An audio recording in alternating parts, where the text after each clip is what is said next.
Hi, Dr. McClellan. My name is Paulina Martinez, and my book review is on Leaders Eat Last by Simon Sinek, which was published in 2014. So the theme of the book, it talks about distinct concepts that separate a successful leader from a weak leader. And the purpose is to pick out these concepts and these skills that are applied by the successful leaders and learn to apply them into the real world. And so I chose this book since I've heard of the name Simon Sinek before, and I'm aware he's a motivational speaker and he makes TED Talks. And some of the key concepts that he mentions throughout the book are the safety of circle, and this is important because it brings free exchange of information and effective communication, which is very important among certain organizations and of course the army.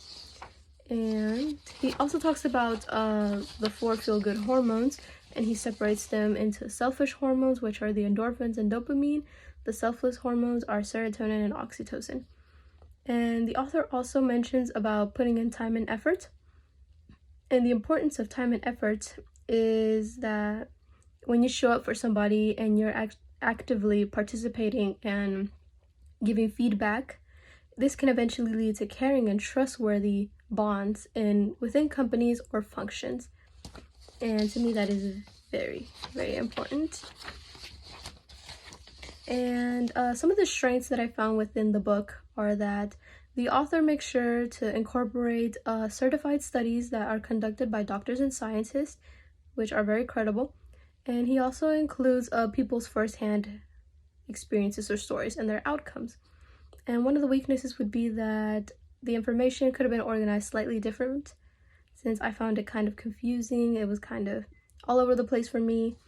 And the evidence, of course, that he provides is very, very strong, supported, and credible sources, of course. And the contents of the book can be applied to the real world and have had similar outcomes. Such as, for example, he brings up this story where a CEO gained the trust of his employees by simply changing the rules. And this helped people feel more human and more confident. So basically, employees had to go to their supervisor in order to gain access for certain things. And he simply took that simple component out, and that helped people feel more human, more confident, and feel more trusted, of course. And there were certain words that were mentioned in the book that are also mentioned in the course of the class. And some of the characteristics for a successful leader that were talked in class include humility, ethical, risk-taking, empathy, and integrity.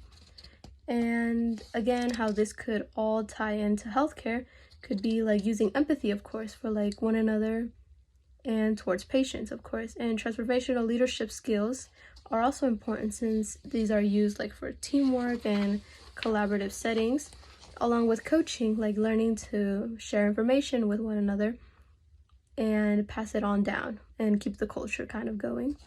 And some of the reflections that I've had when reading the book was that this strong sentence that was mentioned in the book: a company is able to survive if the power is distributed among other individuals and not just one person.